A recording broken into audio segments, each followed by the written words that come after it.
আজকে রেসিপি নিরামিষ পটল।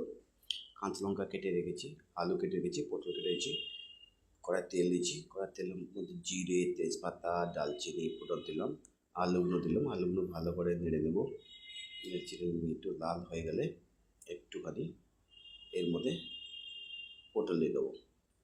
পটল দিয়ে ভালোভাবে নাড়াবো। নেড়ে চেড়ে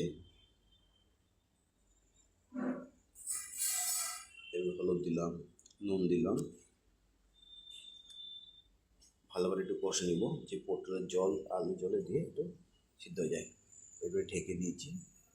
ঢাকা পরে টমেটো নিলাম, দিয়ে মিক্সে এটা গ্রাইন্ড করে দেবো, পুরো টমেটো পিউরি যেন হয়ে যায়।